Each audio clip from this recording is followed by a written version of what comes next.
I'm very good at being aware of my surroundings, at being aware of all the little things, and then incorporating them back into like a moment when I'm interacting with, sometimes with the bagel lady. They're like, hey, I remember your name. She's like, that's my sister's name. I was like, oh, you must be the cooler sister. And then we have a funny interaction because I remembered her sister's name. It's the little things that I'm really good at, that I'm aware of, and I don't let those little things slip away from me. And the reason why I'm so aware of my situation is because of how I grew up.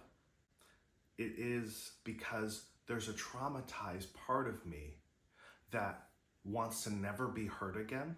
And that part of me is hyper aware of my surroundings. It's hyper aware of what's going on.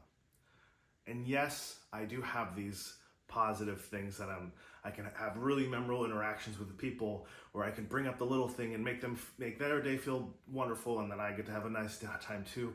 But the real root of it is, I was always watching. I was always uncertain. I was always wary. When am I going to get hurt again? When am I going to feel my heart stepped on again? It's a trauma reaction for me. And yes, I can use it as a beneficial way in my life now.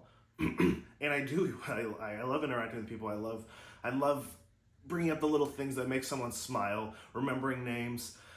These ways that I am using that trauma-informed awareness in me now is beautiful, but I have to remember where it came from.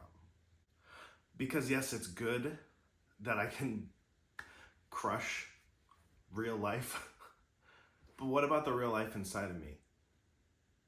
What about the pain that lingers from when I was very young? Because that awareness thing, that shit showed up when I was fucking 2. I don't know why. I don't remember why. But something in me from that early onset age has always been aware and looking. I have to be ready. I have to be aware. I have to preserve myself. If I can know what's happening in my situation around me, I can then prevent my heart from being hurt. I don't know what happened. I don't know. But the reality is, this is what I live with. I don't think about that part of it, but I just live with the benefits of it. Here, we're learning how to integrate our shadow self, that part of us that we don't have complete awareness of. We're learning how to integrate that into us now so that we can walk more in wholeness and we can walk forward in life. I'm going to say this: like, subscribe, comment. If you want to have a one-on-one with me for free, we can have a free 30 to 60 minute call if we're feeling frisky. Click on the link in the description below. I'd love to talk with you. I need these conversations just as much as you do.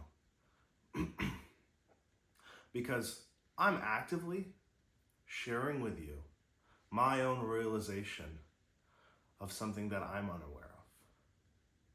Because yes, I love being the bubbly ray of sunshine around other people. And I generally feel that way around my own self. But if I'm going to use the lack of better words, taking advantage of something that had to emerge because of pain from me, if I'm taking advantage of that and saying, I'll just keep the good fruit, and psyche, emotions, you can keep the negative fruit, that is so misaligned, okay?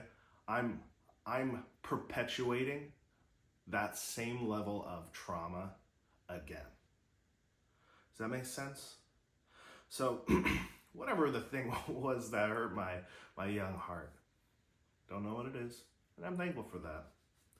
But I want to be sensitive to that part of me that was hurt in the way that it was hurt, so much so that it had to become wary. It had to become a watchdog. It was the one that would always be like, I'll stand guard first. I don't need to sleep. I don't need to rest. I'll just watch. And sure, we do love self-sacrifice, But self-sacrifice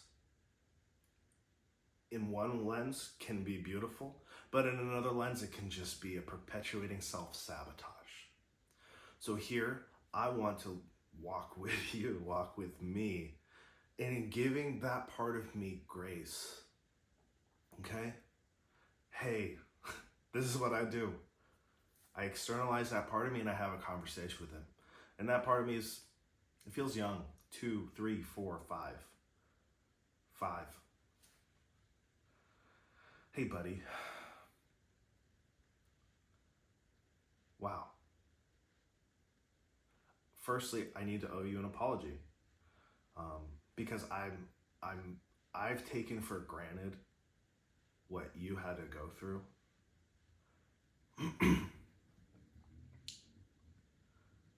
Because, and you know, I honestly haven't even given it much thought, because I'm so grateful for the ways in which I interact now and how my awareness is so broad and alert, and I enjoy that and I receive that. But I want to give the grace and the understanding and saying, hey, you, me, we've spent a lifetime of self-awareness, a lifetime of always being aware of what's happening around us. And that's really hard. And that's really painful. And maybe in the moment, and I know not maybe, I know in the moment, we're not scared of that because we always just do the process. We just do what we need to do. We just show up how we need to show up. Even if it sucks, because either way it has to get done. But in the moment, man, is it hard. It's hard. And I just wanted to let you know that I see you. And I'm gonna be more intentional about honoring every aspect of that hyper alert awareness, because I want us, I want me, I want to settle back into myself and live within the bounds of my walls of my heart, of my body and my being, and respect myself first, rather than waiting for the permission of that outside energy to give us permission how to be. So I love that I can interact with the shopkeeper and make them laugh and remember a conversation we had a month ago and remember their name. And I love that part of me, but I also want to give credit to where that part of me came from. And I want to also walk with that awareness of, okay, I love me. I love the way that I am, and I also want to give myself space and grace and room to heal and feel myself and not the world around me. Because the truth is now, I am safe. I am here. I belong. I am building. I am good. These are the words we speak to ourselves. This is how we conversate with ourselves. This is how I do it. And I like to externalize, and sometimes it does feel weird. And that's why I was throwing out the me and the we and the us. You bring it back to myself and saying me, me, me. This is one method. And you could tell I was doing it. This is one method that we use for giving a part of ourselves grace that maybe that would be easy for us to push away. Be like, you're just being annoying. You're making me feel anxious. I woke up this morning feeling anxiety, having no clue where that anxiety is coming from, but knowing that I've been putting myself out there. I've been walking a new path of healing. I've been walking in a new relationship. That all of that gives room, healthy room, for these things to come up and be like, hey, and cute, like a full 5-year-old knocking on my heart's door. and it feeling very uncomfortable, me not knowing what the hell's happening, being like, is it okay if I come out now? Is it okay if I let you know how I actually feel now? Giving me the opportunity now to give that part of me grace and love and to sit with it and heal it. We're healing. It's a process. It's a process. It's a one step, one day at a time process. And it's what we have to do. Can't wait for the universe to push us so far into a corner that we have to turn into a feral dog to fight our way out and be like, I'm gonna stand up for myself. Let's stand up for ourselves before we have to do that. Let's actually show up for ourselves before we are cornered and trapped, and there's no option other than fighting. Let's fight for ourselves in the peace and the tranquility. Let's give ourselves space and room for healing now. When things are calm, when we have afforded to us the time to watch a video and to sit with ourselves and to ask ourselves, hey buddy, is there something that I'm missing? Is there some love and grace that I need to give you that I didn't know that I needed to give you? Is there something, any part of me that I've been withholding back from giving the grace that was never given when I deserved it when I was younger? How can I love you better? How can I show you that I give a shit? And for me, it was recognizing that it's easier for me to keep the good fruits, but then also the part of me that's like hyper aware, hyper fixated, hyper